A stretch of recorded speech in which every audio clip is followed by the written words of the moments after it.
Hey, boy! Tell your mother to shut her mouth. I can smell exactly what kind of trash you people are from clear across this counter. Deputy Wade Hollis barked a cruel laugh. With a sudden, hostile burst of motion, he lunged forward, looming over their dining booth. When the tired black woman handed him her federal credentials, he didn't even bother to read them. Instead, his fingers executed a rapid laissez-flic, knocking the cards straight out of her hand. The driver's license and the official badge spun off the table and fluttered face down into the diner's dust by his boot. He sneered. Anyone can buy a piece of plastic. Step outside, both of you. Out in the bright gravel lot, the humiliation only grew thicker. While Hollis ripped her leather satchel apart, hurling her personal legal documents across the dirt, the younger deputy picked up her to-go cup. With a sudden jerk, he released the lid, letting the hot liquid burst forward and soak right through the cracked letters on her sweatshirt that spelled Georgia. Her 16-year-old son gasped, his fists balling in pure, helpless fury, as the deputy warned. Take one more step, and I will ruin your whole life.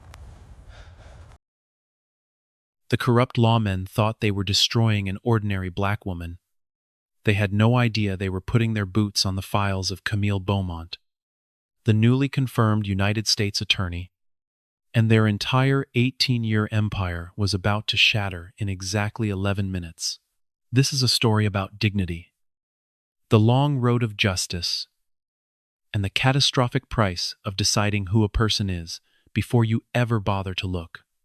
If you are ready to see what happens when the hidden truth finally lands and shatters a corrupt system, smash that subscribe button right now. Let's get into it. Here is the part Wade Hollis could not have known. The part that makes this whole morning land like a stone drop down a well. The woman standing on that gravel already knew his name. She had read it 11 times. In 11 separate complaint files. In the quiet of a federal office 200 miles away. Badge number 114. She had been getting ready to put that badge number under oath for 4 months, and he flicked her credentials into the dirt without ever once looking at the person holding them. But that is getting ahead of the morning. To understand how a routine Tuesday breakfast became the end of an 18-year empire, we have to go back a few hours, to a time when none of them knew any of it yet. The sky was still soft and gray, hanging low over the Georgia pines like it had not yet made up its mind to be a day. Camille Beaumont came out of Mercy Regional Hospital at 6:20 in the morning with the particular tiredness that only the families of sick people carry. A weight that lives behind the eyes and does not wash off with coffee. Her mother had come through the heart surgery. That was the word the surgeon had used at 2 in the morning. Through, like her mother, was a tunnel, and they had finally seen daylight at the far end.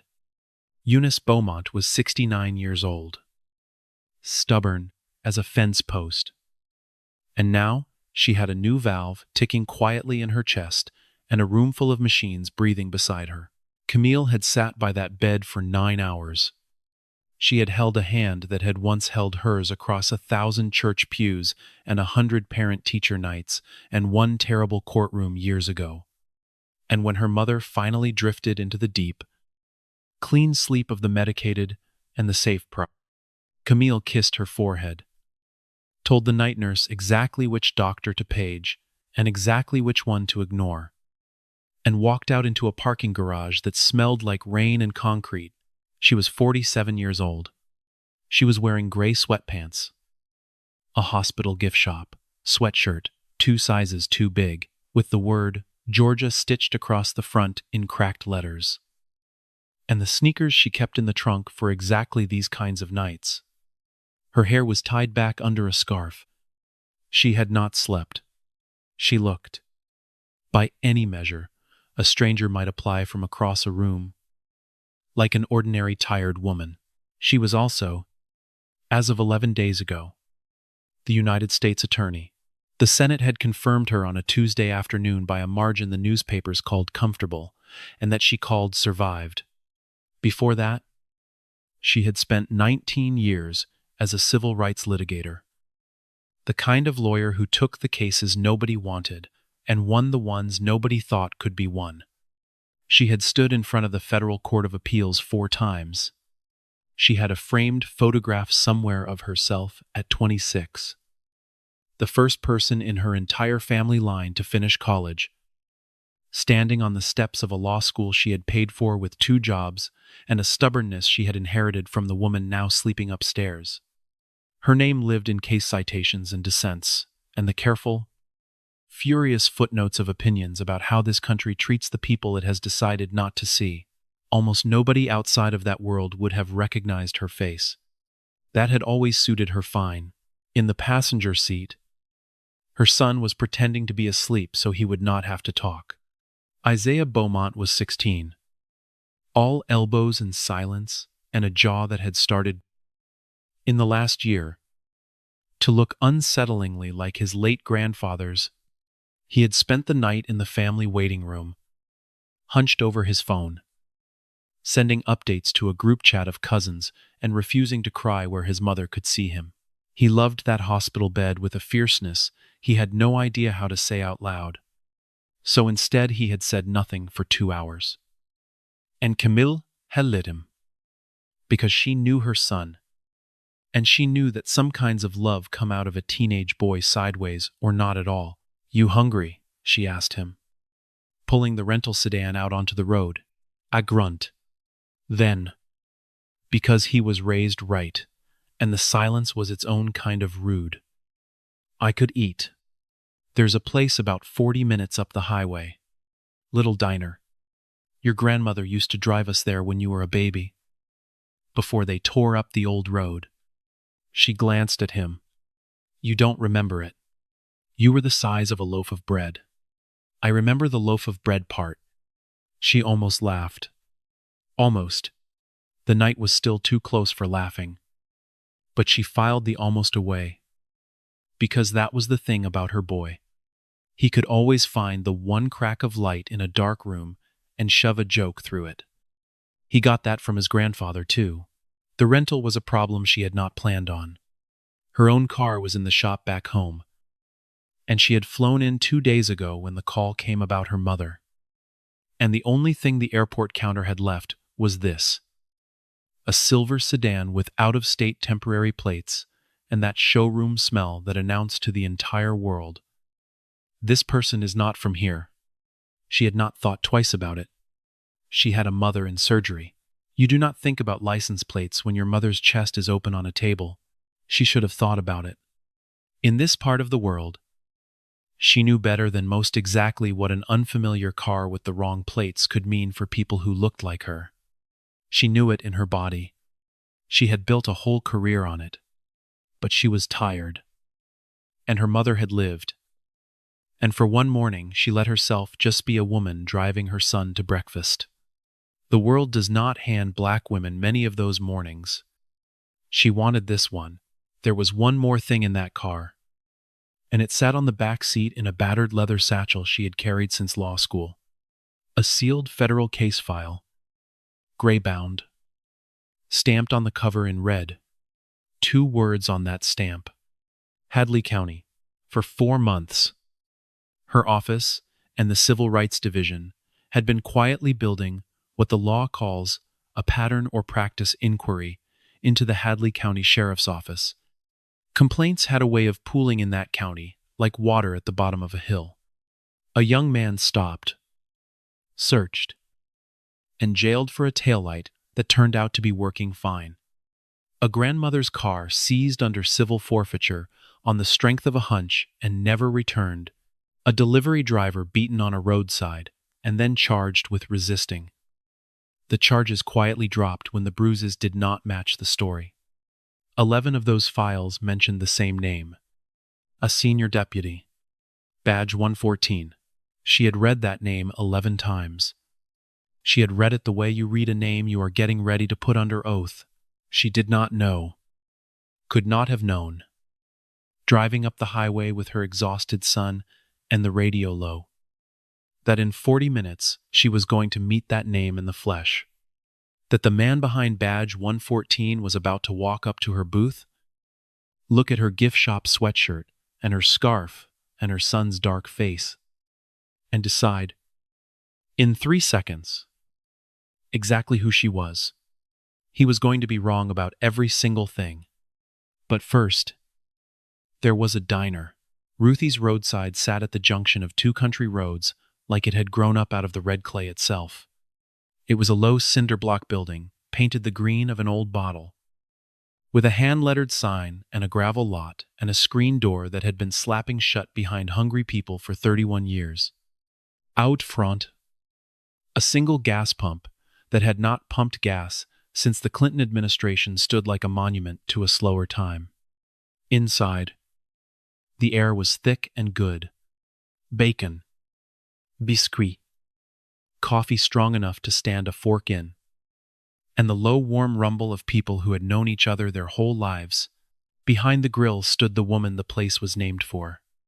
Ruthie Mabry was 63 years old, built solid, as the building, with reading glasses pushed up into silver-shot hair and a dish towel permanently slung over one shoulder. She had opened that diner the year her husband passed. With the insurance money and a recipe for biscuits her own mother had carried up from the coast. In 31 years, she had fed truckers and farmers and deputies and senators' aides and one governor who had gotten lost. She had buried 2 of her regulars that spring and danced at the wedding of a girl who had once spilled syrup all over her counter at the age of 4. Ruthie knew her county. She knew its kindness, which was real, and she knew its other thing, which was also real. And she had learned a long time ago how to keep one eye on her grill and one eye on the door. She had had to. When the screen door slapped and the tired woman in the gray sweatshirt came in with the tall, quiet boy, Ruthie looked up the way she looked up at everybody. And what she saw was a mother who had had a hard night. She had raised 3 children and buried a husband. She knew the look. The woman's shoulders carried it. The boy's silence carried it. Mourning. Sugar. Ruthie called, already reaching for the good coffee. Sit anywhere that doesn't have somebody's elbows on it. You and your young man look like you've been up with the moon. All night, Kemi said. And something in her loosened a half-inch at the warmth of it. My mother had surgery. She made it through. Then that's a good morning, Ruthie said firmly, like she was settling the matter on behalf of the universe. That's a thank God morning. Y'all sit. I'm bringing coffee, whether you want it or not. And the boy's getting a short stack he didn't order. On the house. Because he looks like he's been holding something heavy, and pancakes help. She pointed her spatula at Isaiah. Don't argue with me, baby. Nobody argues with me before 7. For the first time since the surgeon's 2 a.m. word. Isaiah Beaumont almost smiled. They took a booth by the window. Red vinyl gone soft and cracked with age. And for a few minutes, the morning was exactly the morning Camille had wanted. Coffee that tasted like her childhood. Her boy unbending an inch at a time. Telling her a story about his grandmother and a fishing trip and a snake. His hands moving the way they did when he forgot to be 16. Outside, the gray was burning off and turning gold. A trucker named Hank ate his eggs at the counter and did the crossword. 2 farmers argued about rain. The screen door slapped, and then, at 20 minutes to 8, it slapped again. And 2 men in tan uniforms walked into Ruthie's roadside. And the temperature of the room changed in a way that had nothing to do with the grill. Ruthie felt it first. She always did. Her hand paused on the coffee pot. Just for a second. And then kept moving. Because 31 years had taught her that the worst thing you can do is let them see you brace. The 2 deputies did not sit down. The lead deputy was a big man going soft in the middle, with a sunburned neck and a mustache the color of old straw. His name was Wade Hollis. and he had worn that uniform for 18 years. And he wore it the way some men wear a throne. He stood just inside the door with his thumbs hooked in his belt and let his eyes do a slow circuit of the room, not looking at people so much as taking inventory of them. He nodded at the farmers. He clapped Hank on the shoulder and asked after Hank's boy. He let Ruthie pour him a coffee he had not asked for and did not thank her for. This was his county. He had grown up 4 miles from this junction. He believed, with the total and unexamined faith of a man who has never once been made to question himself, that he kept it clean. Clean was a word he used a lot. He did not look too closely at what the word meant or who it was aimed at. The second deputy was younger. Late 20s, maybe? With a fresh haircut and a nameplate that read Tate, and the slightly stiff posture of a man still performing a job he had not fully grown into. Cody Tate had been on the department 2 years. He laughed at Hollis's jokes, a beat too late and a notch too loud. The way you laugh at the boss? He had not yet decided what kind of man the badge was going to make him. That decision, though neither of them knew it, was about to get made for him in real time. Hollis's slow circuit of the room reached the booth by the window, and it stopped. He saw a black woman in a gray sweatshirt and a headscarf. He saw a tall black teenager with his hood half up. He saw, through the window, a silver sedan with out-of-state temporary plates parked nose out in the gravel lot. The way, he would tell himself later, the way they park when they're getting ready to leave in a hurry. In 3 seconds, Wade Hollis built an entire story. And he believed every word of it. He ambled over. He did not hurry. Men like Hollis never hurry. Hurry would mean the room got to decide the pace. And the room never got to decide the pace. Morning, he said. And the word had a floor under it. A thing he was standing on top of. Y'all passing through. Camille looked up from her coffee. She had clocked the deputies the instant the door slapped. She had clocked them before Ruthie's hand paused on the pot. Because she had been clocking rooms like this since she was younger than her son. She set her cup down. She kept her hands relaxed on the table. Visible. Easy. Some part of her. The part that had read 11 complaint files was already very quietly awake. We're heading home, she said. Pleasant. Avon. Stopped for breakfast. Home. Hollis turned the word over like he was checking it for counterfeit. And where's home? A few hours south. A few hours south? He repeated. He had a habit of repeating people's words back to them slightly wrong, as a way of letting them know the words belonged to him now. His eyes went to the window. To the silver sedan. That your vehicle, it's a rental. A rental. He nodded slowly. Like this confirmed something. Say, here's my situation. We've had some activity up and down this stretch of road. People using the interstate to move product. Out-of-state plates. Rental cars. Folks who don't quite fit the area. That's the profile. So when I see a car like that, parked like that, I got a professional obligation to ask some questions. You understand. The word profile sat in the air. Camille did not reach for it. She had spent 19 years learning that the worst thing you can do in this exact moment is hand an angry man with a badge the fight he is fishing for. So she breathed in through her nose. Bacon. Coffee. The faint, clean tang of the diner's bleach. And she chose every word like she was laying stones across a creek. I understand you have a job to do, she said. I'm happy to answer reasonable questions. We're a mother and her son driving home from the hospital. His grandmother had heart surgery last night. It was true. And it was decent. And it was the kind of thing that should have ended it. In a different county, with a different man. It might have. Hank glanced up from his crossword. One of the farmers stopped chewing, but Hollis had already written his story. And a man who has written his story does not enjoy being handed a different one. The hospital detail annoyed him. It was inconvenient. It had the texture of an excuse. And in his experience, his certain, unexamined, 18-year experience, they always had an excuse. That's a real sad story, he said, and the flatness of it landed in the room like a slap.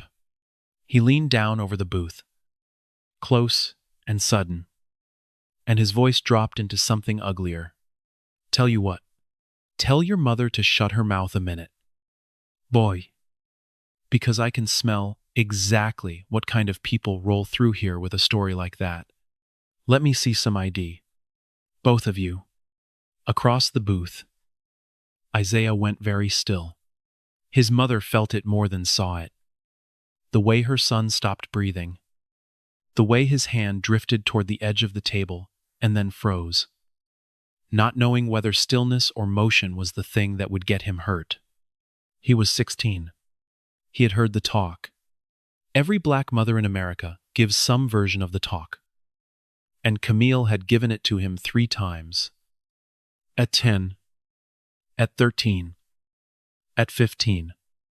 In the kitchen. In the car. On the night, a boy, 2 grades ahead of him, got stopped walking home from a game. Hands where they can see them. Yes, sir. No, sir.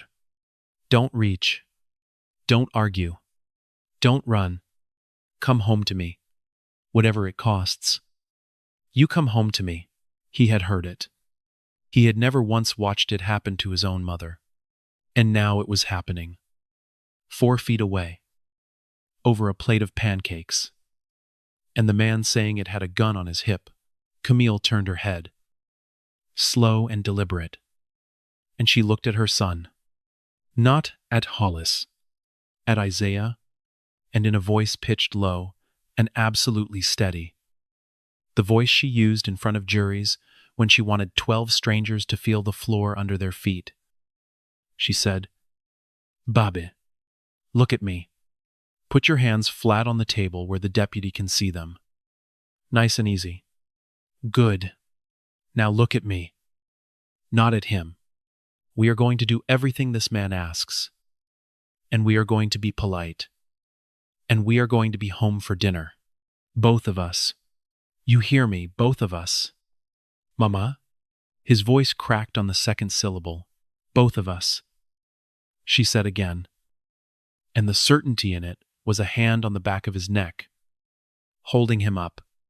I promise you that. Now hand me my bag. Slow. And let the deputy watch you do it. Isaiah passed her the satchel with both hands in plain sight. The way you would surrender something to a man who might shoot you for moving wrong. Because that is exactly what the situation was. And in that moment, the moment a 16-year-old boy learned what his mother's promises cost, Ruthie Mabry, behind the grill, reached into her apron pocket and turned on the camera on her phone, propped it against the napkin dispenser on the pass-through ledge. Lens pointed at the booth by the window, and went on scraping the grill, like her hands were not shaking. She had watched Wade Hollis run this county for 18 years. She had watched him do this exact thing, this slow circling, to her own people, more times than she could stand to count. 3 years ago, she had watched him do something far worse to her sister's boy. And she had testified. And nothing had happened. Because in Hadley County, nothing ever happened. Not this morning. This morning, Ruthie Mabry decided. Somebody was going to have a record. Camille opened the satchel. She moved slowly, narrating herself the way she had taught her son to. I'm reaching into my bag now. Deputy, I'm going to take out my wallet. My identification is in my wallet. She drew it out, a slim leather wallet, and from it a driver's license. And behind the license, in its own clear sleeve, a second card, heavier stock. A seal she had carried for 11 days and 19 years before that, in a different form. The card read, United States Department of Justice. And beneath the seal, her name. And beneath her name, title. She held both out across the table. The license on top. The credentials just visible beneath. Here's my license. And I'd like you to look at the card behind it. Deputy, I think it'll change how you want to handle this morning. It would have, if he had looked, the next 4 minutes. And the next 4 years would have gone an entirely different way. He did not look. This is the part that the recordings would capture from 3 different angles. The part that a federal courtroom would watch in dead silence. The part that turned a bad morning into a case. Wade Hollis reached out, and instead of taking the cards to read them, he knocked them out of her hand. It was not an accident. The video is very clear. He flicked them, almost lazily, with 2 fingers. And the driver's license and the credentials of the United States Attorney spun off the edge of the table and fluttered down onto the diner floor. Face down, in the dust by his boot. You can buy one of those at any office supply store, he said. Plastic and a laminator. I've seen them printed in a back room, so forgive me if I don't roll out the carpet because you got a fancy card. He smiled under the straw mustache. Anybody can be anybody on a piece of plastic. Step outside. Both of you. Let's have a look at this rental car of yours. The gravel lot at Ruthie's roadside was bright now, the gray morning finally surrendering to a hard, clean sun. And it threw the whole scene into a kind of terrible clarity. Anyone driving past could see it. A black woman in a hospital sweatshirt and her teenage son, standing with their backs to a silver rental car, while 2 deputies in tan worked them over in the open like it was the most natural thing in the world. Inside, through the window, the diner had gone quiet. Hank had put down his pen. The farmers had stopped arguing about rain. Ruthie's phone sat propped against the napkin dispenser, its small dark eye taking it all in. And out in the parking lot, 2 more phones had come up. A teenage girl in a passing pickup, her window down, filming. A delivery driver pausing by his van. The morning was assembling itself, frame by frame, into something that did not yet have a name. Pop the trunk. Hollis said, I don't consent to a search of the vehicle. Camille said, clear, calm, not a tremor in it. I'm not refusing to cooperate. Deputy, I'm telling you that I don't consent. There's a difference. And you know there's a difference. And I'd like the gentleman with the body camera to make sure it's recording, because I want this conversation preserved exactly as it happened. Tate, the young one, actually flinched at that and glanced down at the camera on his own chest. And for half a second, something crossed his face that was not certainty. He looked at Hollis. Hollis did not look back. Hollis had stopped hearing words. He was past words now. A man like Wade Hollis does not experience a clear, calm, legally precise black woman as a citizen, exercising her rights. He experiences her as a problem that is refusing to behave the way the problem is supposed to behave. I don't need your consent, he said. When I got reasonable suspicion, and I got reasonable suspicion all over this car. He yanked open the driver's door. Watch them, he told Tate. And he leaned in. What followed? The file would later call an unlawful search. What it looked like, in the bright morning sun, was a man taking a woman's life apart and dropping it on the ground. He pulled the glove box open and dumped it. Rental papers, a tire gauge, a packet of tissues. The registration? Onto the gravel. He swept the console, He found the leather satchel on the back seat and dragged it out and turned it over. And out came her life. A legal pad, a phone charger, 2 pens, a paperback she had been reading in waiting rooms, a hospital parking stub, a granola bar, and a gray-bound file with 2 red-stamped words on the cover that he did not read because he did not read anything. He never read anything. That was the whole entire point. Hadley County. The file with 11 complaints in it. The file with his own badge number in it. 11 times. It landed in the dust at his own feet. And he stepped over it. And he kept looking for the drugs that were not there and were never going to be there. Deputy, Camille said. And now there was something else underneath the calm. Something cold and very old. You are scattering federal documents across a parking lot.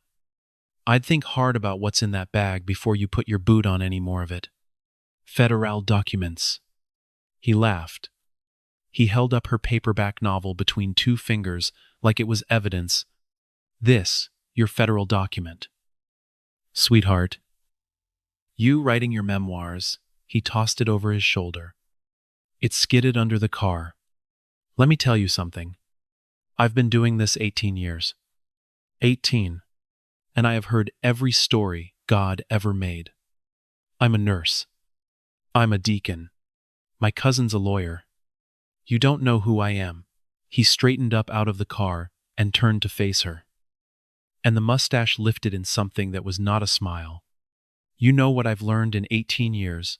The ones who got the most to say are the ones with the most to hide. So you can keep talking. Talking's free.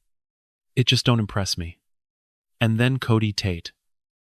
Young Cody Tate, who had not decided yet what kind of man he was going to be, picked up Camille's to-go coffee cup off the roof of the car where Hollis had set it down.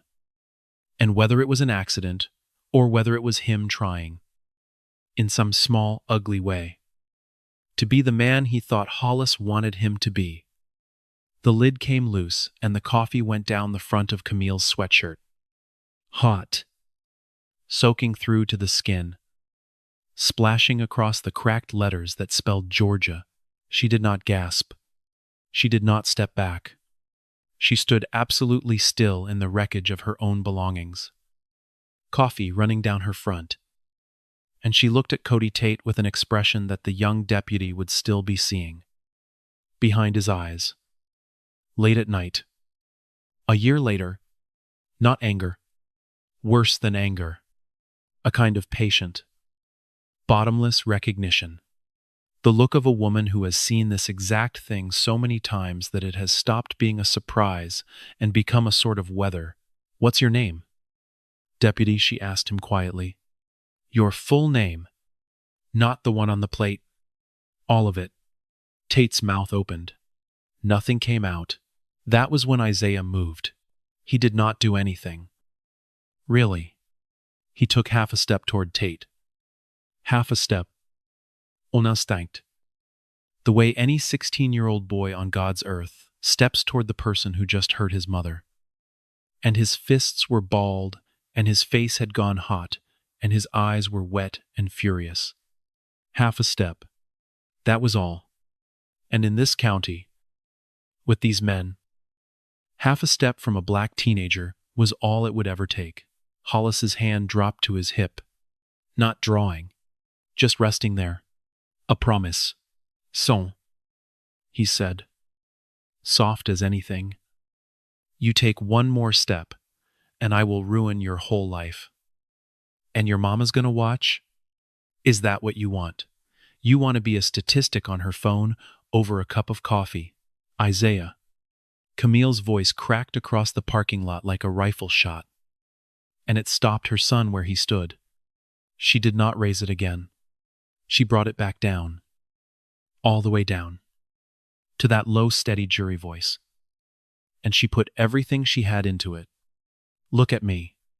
Look at me. Baby. Not at him. At me. Breathe. You step back. Right now. Next to me. You hear me? You are 16 years old, and you have your whole life, and I will not let you spend 1 minute of it paying for this man's mourning. Step back. Now. For a terrible second, the whole lot hung in the balance. A frightened, furious boy. A deputy with his hand on his gun. A mother's voice, the only thing standing between them. And then Isaiah Beaumont. God bless him. God keep him. Uncurled his fists and stepped back to his mother's side. Shaking. And she put one hand flat against his chest, over his hammering heart. Not pushing, just holding, the way you hold a door against a wind. Good. She breathed. Good. That's my boy. That took more than swinging would have. Don't you ever forget that. The screen door slapped. Ruthie Mabry came out into the parking lot with her dish towel still over her shoulder and her reading glasses still up in her hair and a fury on her face that 31 years of keeping one eye on the door had finally, completely burned through. She was not a young woman, and she was not a fast woman. But she crossed that gravel like the ground owed her money. Wade Hollis, she said, you have known me since you were in short pants and stealing peppermints off my counter. And I am telling you that woman has not done one single thing in my diner this morning but order coffee and love her son. You let her be. Ruthie. Hollis did not even look at her. Get back inside. This isn't your business. It is my parking lot, and it is my customers, and it is exactly my business. Her voice was shaking now. But she did not stop. I have watched you do this for 18 years. I watched you do it to my sister's boy. And I am sick to the bottom of my soul of watching it. You want to keep that license to operate, Hollis said. And now he did turn. And the thing in his face was the thing that had been under the whole morning all along. You want this place inspected top to bottom every week till the day you die, then you'll get back behind that counter and you'll mind your grill.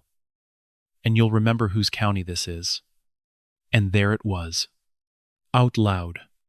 In front of 3 cameras and a parking lot full of witnesses. The naked machinery of it. The threat. The power. The whose county this is. Laid bare in the morning sun. Ruthie did not get back behind her counter. But her hand, in her apron pocket, closed around the second phone she had brought out with her. The one already recording. And she held her ground. And she did not look away. Because somebody, this time, was going to be a witness who would not be made to disappear. Camille turned back to Hollis. Coffee still soaking her sweatshirt. Her son still shaking under her hand. Her life still scattered across the gravel at the deputy's feet. And she said the most dangerous thing a person can say to a man like Wade Hollis. She said it quietly. And reasonably, and without a single ounce of fear. I'd like to make a phone call, she said. One call. To my office. After that, I think this is going to resolve itself very quickly. Hollis laughed out loud. He actually threw his head back and laughed. Delighted. Performing it for Tate and for the cameras. He did not know were cameras. Your office, he said. Oh, that's good. Let me guess. Your boss. Your lawyer. Your cousin downtown. Who exactly you gonna call? Girl. That's gonna come all the way out to Hadley County over a traffic stop. He stepped in close. Close enough that she could smell the coffee on his own breath. And he dropped his voice, so only she and her son could hear it. There is nobody at the top of your little phone tree that outranks me on this gravel. Nobody. You understand. Out here, I'm the federal government. I'm the state. I'm the whole show. So make your call. Make 10 calls. And then we're going to finish searching this car. He could not have known. There was no way on earth he could have known that the call had already been made for her. 10 minutes ago and 40 miles back. The moment a United States attorney with a credible threat against her life missed a scheduled check-in and did not answer her phone, he could not have known that the answer to his question, "Who exactly you gonna call?" was already turning off the highway into the gravel lot behind him. He found out the same way the whole county was about to find out.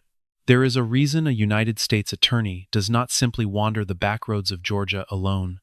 8 weeks before that morning, Camille Beaumont's office had unsealed an indictment in a public corruption case big enough to make the national news.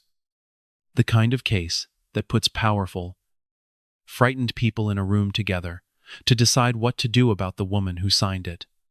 The threats had started inside of a week. Most were noise. 2 were not. And the United States Marshals Service, which protects federal prosecutors and judges, because in this country we have learned the hard way that they sometimes need it, had assigned her a light, protective detail. 2 deputy marshals, low profile, in an unmarked vehicle when her mother went into surgery.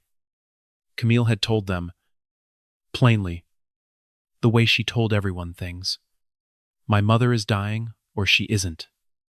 And either way, I am not doing it with 2 men in suits standing behind me in a hospital chapel. Hang back. Give me the night. Give me breakfast with my son. I'll check in by phone." They had hung back. They had given her the night. And at 7:40 that morning, when the scheduled check-in came and went, and the United States attorney did not answer her phone, not the first call, not the second, not the third, Supervisory Deputy United States Marshal Elena Reyes did exactly what 11 years of the job had trained her to do. She pulled the last location ping off the protectee's phone. She put her foot down on the accelerator, and she covered 40 miles of 2-lane highway in 26 minutes. The 2 black vehicles came off the highway and into the gravel lot at Ruthie's roadside in a spray of dust and a sound that made every head in the parking lot turn. They did not park politely. They angled in fast and hard, boxing the lot, and the doors were opening before the wheels stopped. And out came 4 people in plain dark clothes with gold stars on their belts and the unhurried, total competence of people whose entire profession is walking into the worst moment of someone's day and taking command of it. Marshal Reyes took in the whole scene in one sweep. The scattered belongings, the coffee-soaked sweatshirt, the shaking teenager, the deputy with his hand near his gun, and she walked straight across the gravel toward the booth window woman she had spent 8 weeks keeping alive. And the first words out of her mouth landed on that parking lot like a bell rung in a quiet church. "Madam United States Attorney." Her voice was crisp, carrying, unmistakable. "Are you injured? Are you all right?" The world stopped. You could hear the gas pump that did not pump gas ticking in the heat. You could hear Hank's fork hit his plate inside through the open door. You could hear, somewhere, the teenage girl in the pickup whisper, "Oh me God," into her own phone. "United States Attorney." The 2 words went through the parking lot and into the diner, and out across 31 years of Ruthie Mabry's quiet patience, and they rearranged every face they touched. The farmers, Hank, the delivery driver, the girl in the pickup, and Cody Tate.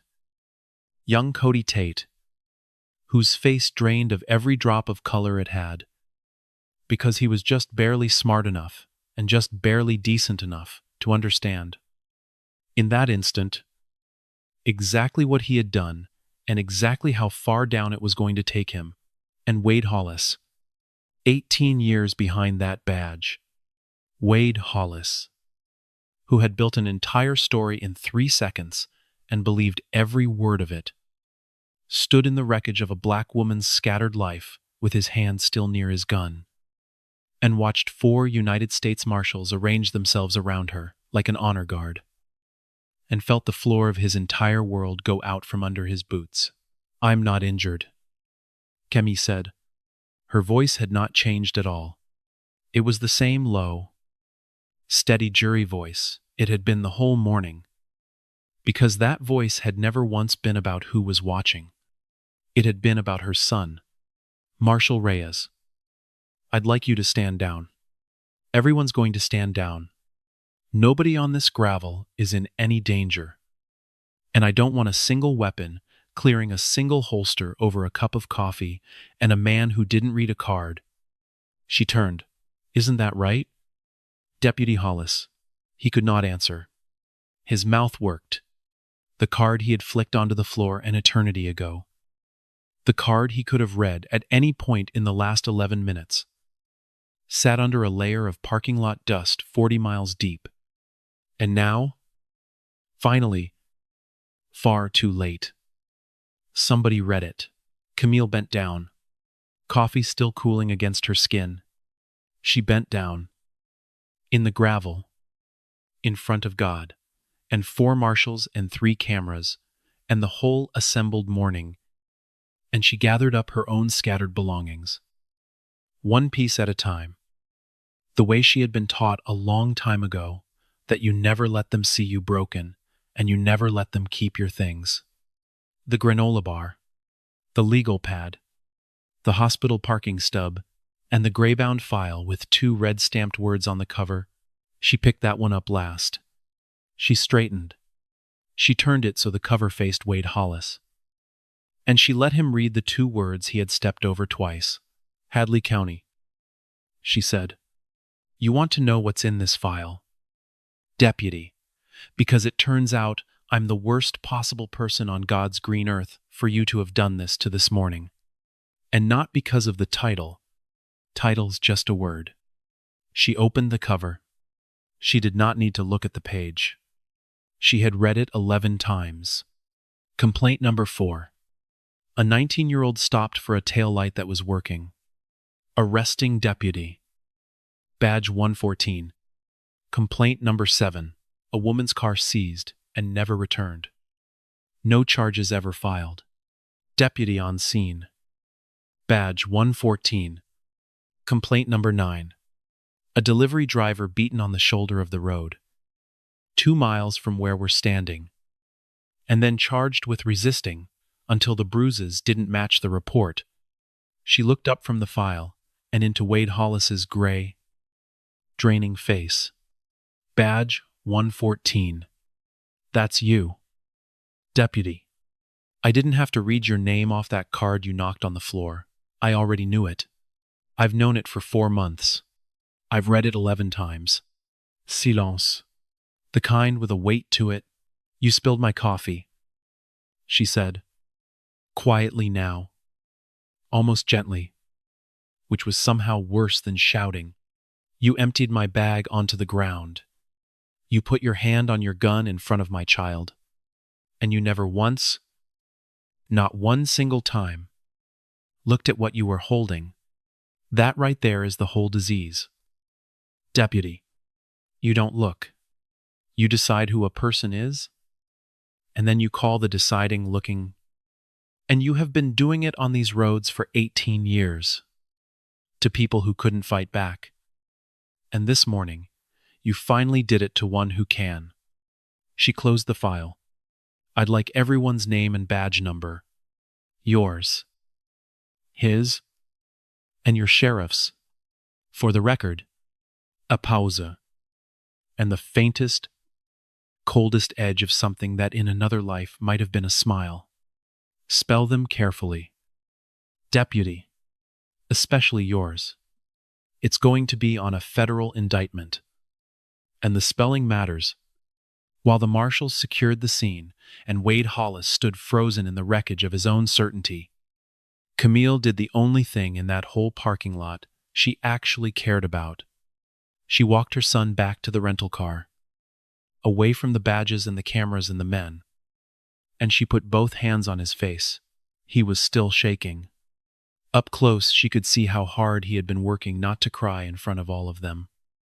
And now that it was just the 2 of them, he stopped working at it. And his face came apart. And he was 16 and furious and terrified and 10 years old all at once. He had his hand on his gun. Mama, It came out broken. Over coffee. He put his hand on his gun and you just stood there. You were so calm. How were you so calm? I wanted to. He could not finish it. I know what you wanted to do. She held his face and made him look at her. And I need you to hear me. Because this is the most important thing I will ever tell you. More important than anything in any book. You wanted to swing. Every cell in your body wanted to make him stop. And if you had taken one more step, that man would have had everything he needed.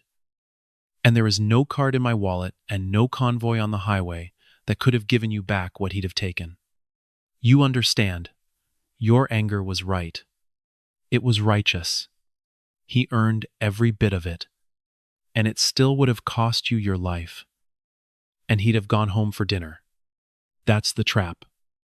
Baby. That's the whole trap. They make you so angry, you hand them the reason. So we just take it.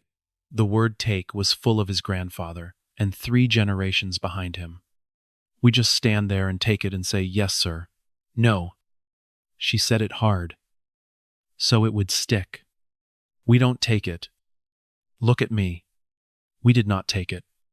I stayed calm so I could keep you alive in the parking lot. And then I am going to spend everything I have making sure that man never does this to anybody's child again. That's not taking it. That's the longest, hardest way of refusing to take it that exists. Calm in the gravel. And then war on paper. You hear the difference. One of them gets you home. The other one changes the road. And you need both. Because the dead can't change anything. She pressed her forehead to his bown. I needed you home tonight, more than I needed to be, right in front of those men. And someday, you're going to be standing where I was standing. And you're going to have to make that same trade. And I need you to make it. Calm in the gravel. War on paper. Come home to me. Whatever it costs. Come home. He nodded against her forehead. And he cried. And she let him. And for a long moment, the United States Attorney was nobody at all. Just a mother in a coffee-stained sweatshirt, holding her boy together in a gravel parking lot. Which is the only thing she had ever wanted to be that morning in the first place. Then she wiped his face with her sleeve. And her own. And she squared her shoulders. And she went to work. Sheriff Dale Cobb arrived 11 minutes later. And the first thing he saw when his cruiser crunched into the lot was the thing every elected sheriff in America has nightmares about. Federal marshals. Federal credentials. And a crowd of citizens holding up phones. He had been sheriff of Hadley County for 16 years by getting along, by keeping things quiet, by making complaints go into a drawer and stay there. He understood, the moment he stepped out of his cruiser, that the drawer had just been pulled all the way out and dumped on the ground, and that he was standing in what fell out. He tried. At first, the only move he knew. Now let's everybody just calm down. I'm sure this is a misunderstanding. My deputies were doing their job. Sheriff. Camille's voice cut him off without ever rising. I'm going to give you one piece of advice. And I'm giving it to you as a courtesy. Because in about an hour, I'm going to be legally prohibited from saying anything to you at all. Your deputy conducted a search I did not consent to. Of a vehicle there was no lawful basis to search.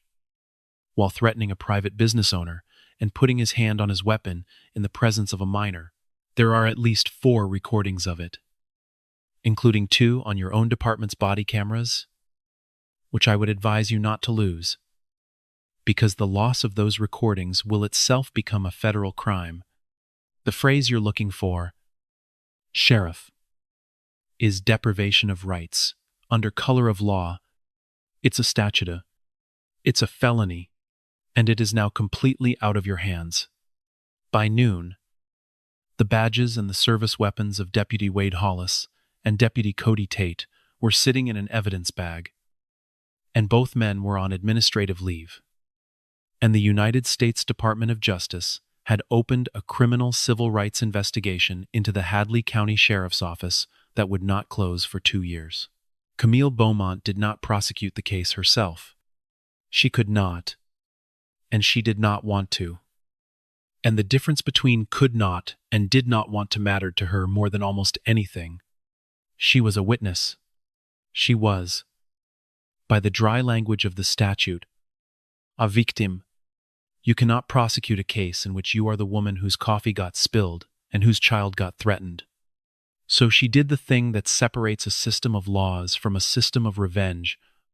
The morning after, she walked into her own office, recused herself in writing, in detail, and handed the entire matter to the Civil Rights Division and an independent special prosecutor, with one sentence of instruction that her staff would repeat for years.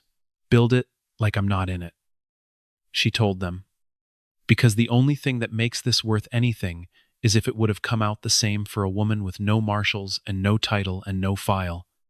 Build it for her. She's the one who matters. She always was. And here is the thing about a drawer that has been kept shut for too long.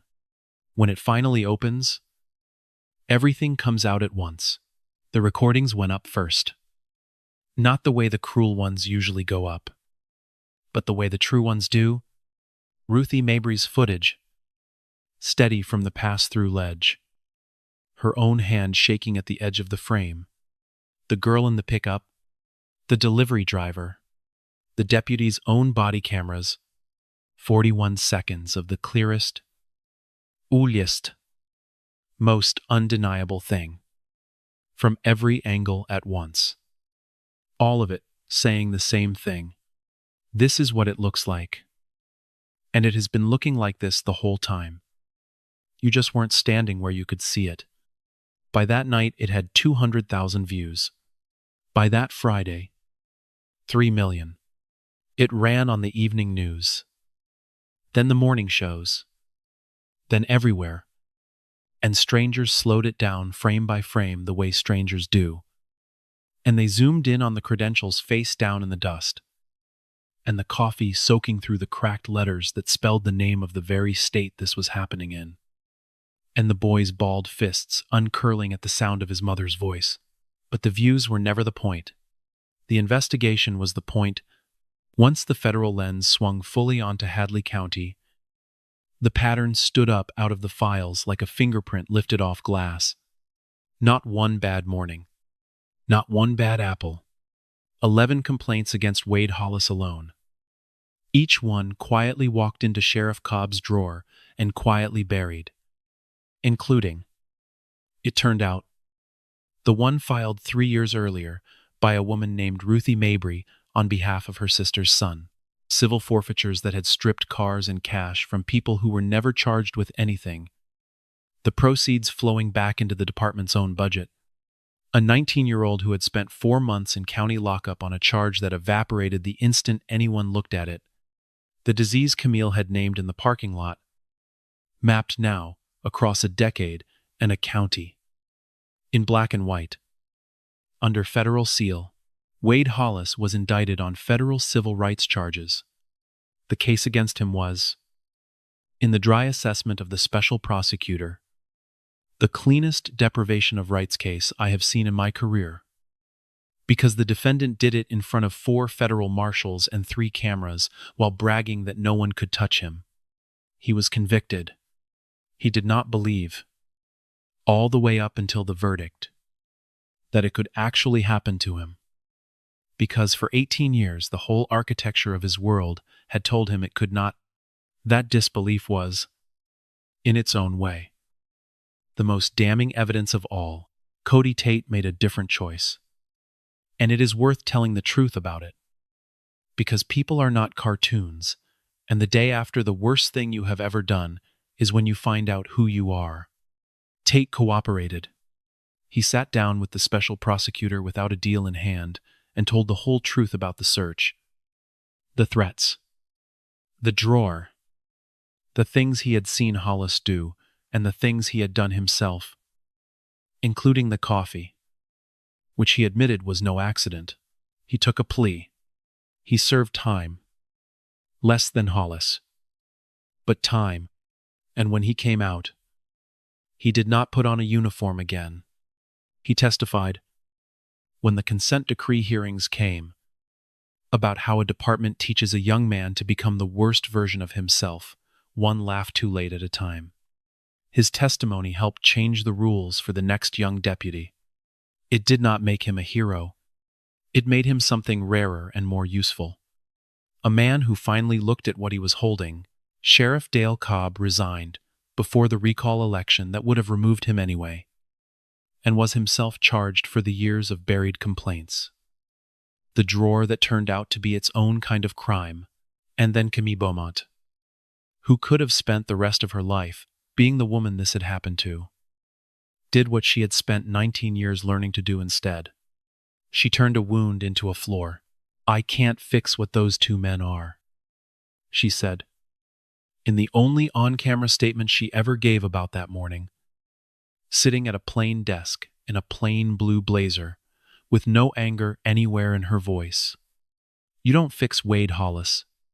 You don't reach him with a firing or a sentence. Those are just consequences.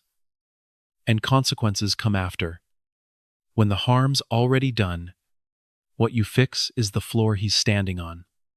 The rules under everybody. The same rules.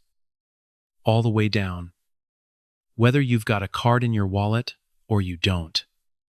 Whether there's a convoy coming or there isn't. Because here's what I keep coming back to. I had a title and a detail and a file. And it still happened to me. So what in God's name happens to the woman who has none of those things? She's the whole reason any of this matters. I want her to be able to stop for breakfast in Hadley County and drive home to her children without learning what I learned in that parking lot. That's it. That's the entire goal. Everything else is just paperwork toward that one thing. The paperwork toward that one thing turned out to be substantial. The Justice Department opened a formal pattern or practice investigation into the Hadley County Sheriff's Office under its federal civil rights authority. The slow, unglamorous, durable machinery that does not punish one man, but reforms a whole system. 2 years later, it produced a consent decree, federal oversight, an independent monitor, a complete overhaul of how stops and searches and forfeitures were conducted and documented, body cameras on every deputy, always recording, the footage stored where no drawer could swallow it, a civilian review board with real teeth and real subpoena power, half its seats reserved for the people the old department had spent a decade not seeing, a complaint system that went around the sheriff's office entirely so that the next Ruthie Mabry would never again file a grievance, only to watch it disappear. None of it would have happened from a lawsuit and a settlement check. Camille knew that better than anyone alive. A check is a door that closes. What she built was a door that stays open. For people whose names she would never know. 1 year later, the screen door at Ruthie's roadside still slapped shut behind hungry people. But the county on the other side of it had changed. Hadley County operated now under a federal consent decree, and you could feel the difference in small, undramatic ways, which is the only way real change ever actually feels. Every deputy wore a camera that ran from the first minute of the shift to the last. The Civilian Review Board met on the second Tuesday of every month in the public library, and people came, and they spoke, and they were written down. The civil forfeiture program that had quietly funded the department off the seized property of the never charged was gone. Dismantled. The money returned where it could be traced. There were new deputies now, hired under new rules, trained by people who understood that a badge is supposed to be a responsibility and not a throne. The county was not a paradise. No county is, but it had a floor under it that it had never had before. And the people who had spent a decade falling through the cracks could finally stand on something solid. Ruthie Mabry had become entirely against her will. A kind of landmark. She hated the word hero and threatened to throw a biscuit at the first reporter who used it. I held up a phone, she said. Anybody can hold up a phone. The hard part is deciding to, and then not putting it down when a man tells you to. But her shaking-handed 41 seconds of footage had done something she would carry quietly for the rest of her life. When the old cases got reopened under the consent decree, her recording, and the credibility it gave to every complaint that had ever been buried, helped overturn the conviction of the 19-year-old who had lost 4 months to a working taillight, and reopened the file on her own sister's son. 3 years too late, and exactly on time, the boy she had testified for and been ignored about got his record cleared and a settlement and doc. More than that, the thing nobody could put a number on. Somebody, finally, on the public record, saying, this was wrong, and we should have stopped it, and we're stopping it now. Ruthie kept the printout of that order taped to the wall behind her grill, next to the health inspection certificate that nobody threatened her over anymore, and Isaiah Beaumont, the boy whose fists uncurled at the sound of his mother's voice, did not come out of that parking lot. The same person who had walked into the diner. For a while, his mother worried about him. The way you worry about a child who has had a thing taken out of him that you cannot put back. The easy, unthinking belief that the world is basically safe. He had nightmares for a month. He flinched at cruisers. He got quiet in a new way. An older way. Camille watched him and ached, and did the only thing she knew how to do, which was tell him the truth and then stand beside him while he carried it. But somewhere in that long year, the boy did with his anger what his mother had taught him to do in the gravel. He turned it into something with a floor under it. He started a project at his high school. He called it, after some teasing from his cousins, Simply Know Your Rights. And it was exactly what it sounded like. A black 16-year-old standing up in front of other black 16-year-olds and teaching them, plainly, calmly, in the language they actually used, what a stop is and what a search is, and what I don't consent means, and what am I free to go means, and how to come home to your mother alive. He filmed the sessions. He was good on camera. He had his grandfather's jaw and his mother's stillness and his own crack of light that he could shove through any dark room. One of the videos got around. Schools in 3 states started running his curriculum. He was 17 years old, teaching children how to survive the exact thing that had nearly broken him. And the first image of every presentation was a photograph he had taken himself. A silver rental car. A gravel lot. And the morning sun, his grandmother, valve ticking strong in her chest, lived to see all of it. She told everyone who would hold still that she had known her grandson was going to be somebody from the time he was the size of a loaf of bread. There were no 30 floors of glass in this story. No skyscraper. No boardroom. No marble lobby. Just a federal office 200 miles south. Plain and quiet. Where the United States Attorney kept 2 objects on the shelf behind her desk. The first was her credentials. The same ones Wade Hollis had flicked onto a diner floor. Set in a simple frame. She had never had the deep scratch buffed out of them. The one the gravel had put there. People sometimes asked her why she did not just get a clean replacement. She was entitled to one. She always gave the same answer. To remember what it cost to learn something I already knew. I spent 19 years arguing in courtrooms that this happens. I knew it happened, and then it happened to me. With every advantage a person can have, and I finally understood the difference between knowing a thing and standing in the gravel of it. She would tap the scratch. This is the gravel. I keep the gravel. The second object was a single printed page. A complaint. Complaint number 4. with a badge number at the bottom, 114, and across the top, stamped in red, a word that had taken 4 months and 4 marshals and 3 cameras and 1 woman's refusal to be made invisible to finally earn. Closed. Not closed the way the drawer used to close things. Closed the way a wound closes. Closed by conviction. People who did not know her sometimes asked Camille whether she ever thought about Wade Hollis, whether she lay awake hating him, and she would shake her head.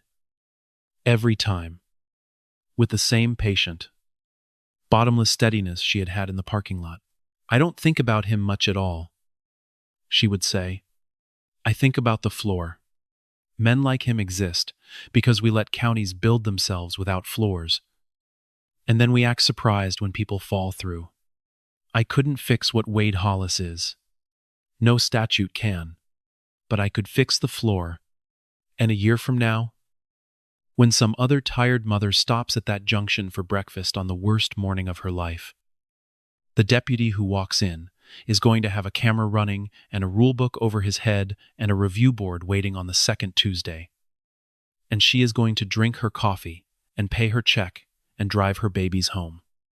And she is never going to know how close she came to a different morning. And she is never going to know my name. That's the win. The win is a woman you never hear about. Having a morning so ordinary, it isn't a story. A small, real smile. The best thing I will ever build is the silence where a viral video should have been. And it happened. Just like she said, on an ordinary Tuesday morning at that same junction. The screen door at Ruthie's roadside slapped open, and a young black family came in out of the heat. A mother. A father. 2 small kids fighting over a coloring book. They had been driving since before dawn. They had the wrong plates, and the road dust, and the tiredness. And when a Hadley County deputy walked in for his morning coffee, camera running on his chest, he held the door for the smaller kid. And he said, "Morning. You all? Watch that step." And he sat at the counter and let Ruthie pour him a coffee.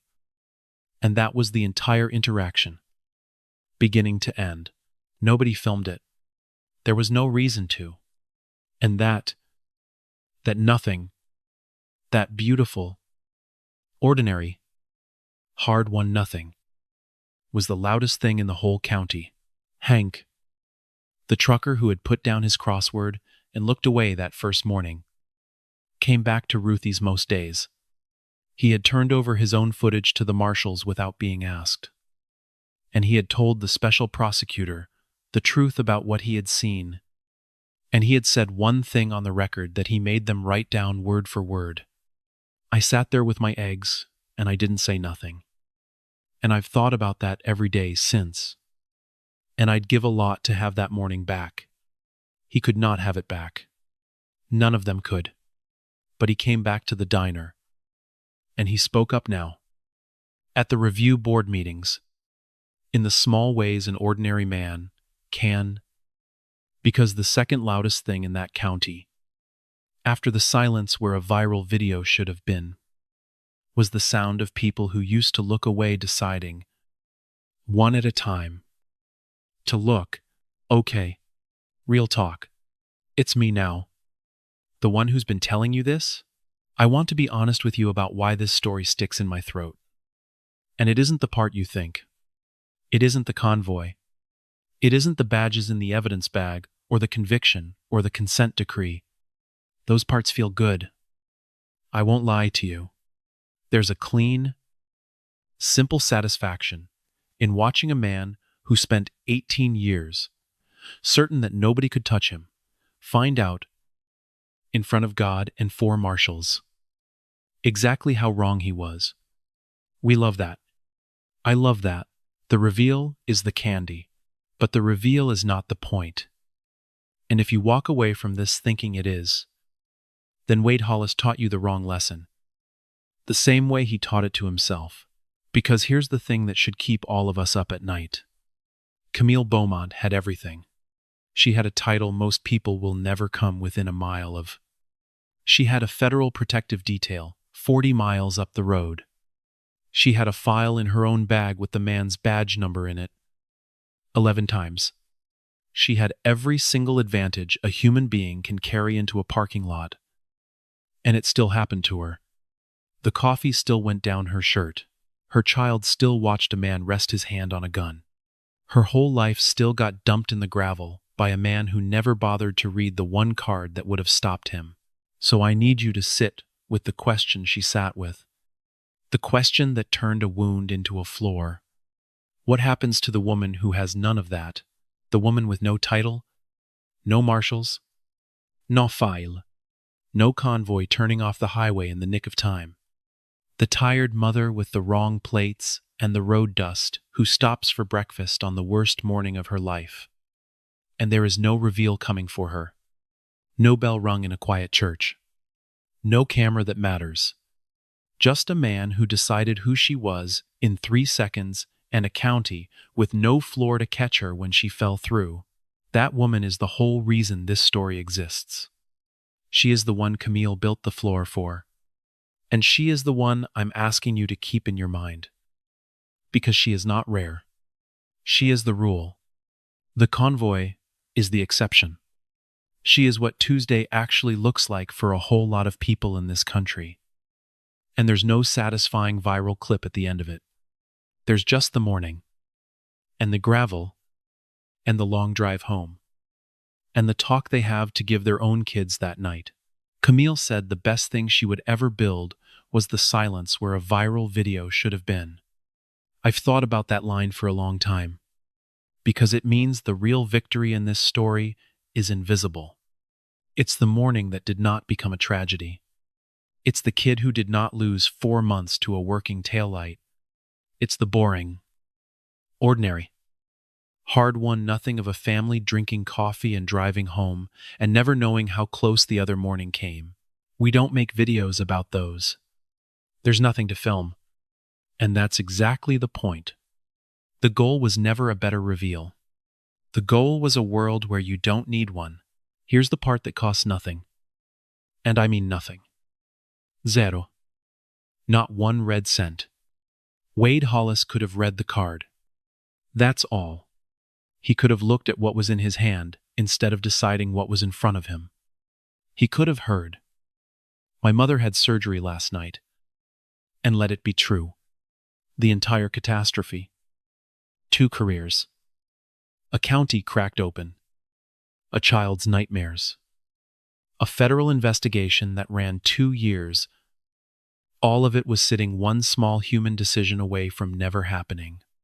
The decision to look, to treat the stranger at the door, on the gravel, at the counter, like a person before, you've decided what kind of person they're allowed to be. That's free. It has always been free. It is the cheapest thing in the entire world, and somehow we keep deciding we can't afford it. So here's my question for you. And I want you to actually answer it. Not the easy way. The honest way. If you had been in Ruthie's roadside that morning at 20 to 8, before the convoy, before anybody knew her name, when she was just a tired woman in a gift shop sweatshirt, and her boy was just a scared kid over a plate of pancakes, what would you have done? Would you have been Ruthie, who turned on the camera and then walked out into the lot and stood her ground? Would you have been Hank, who put his pen down and looked away and has regretted it every day since? Or would you have been one of the phones in the window, filming, certain you were on the right side, not yet sure which side that was? Be honest. The honest answers are the only ones worth anything. Most of us want to be Ruthie and are afraid we'd be Hank. And the whole work of being a decent person is closing the distance between those two. 1 parking lot. 1 counter. 1 stranger at a time. Drop it in the comments. Tell me the truth. Tell me about a time you looked away and wish you hadn't. Or a time you spoke up when it cost you something. The honest ones are always, every single time, the best ones. And if this one got into your chest somewhere and sat down, Share it with somebody who needs the reminder that you never, ever know who you're talking to. And, more than that you shouldn't have to know to treat them like they matter. The card in the wallet was never supposed to be the reason. Decency, that only shows up once it sees the credentials, was never decency. It was just fear wearing a nice coat.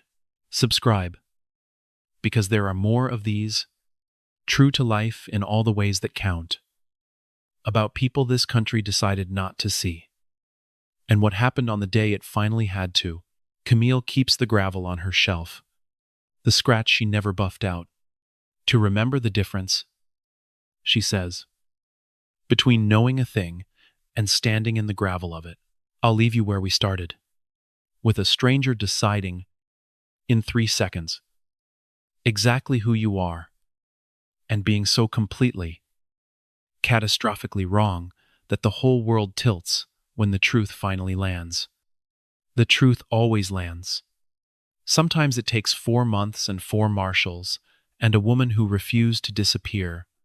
Justice in this country has a way of showing up late, in the wrong shoes, out of breath, 40 miles up a 2-lane road.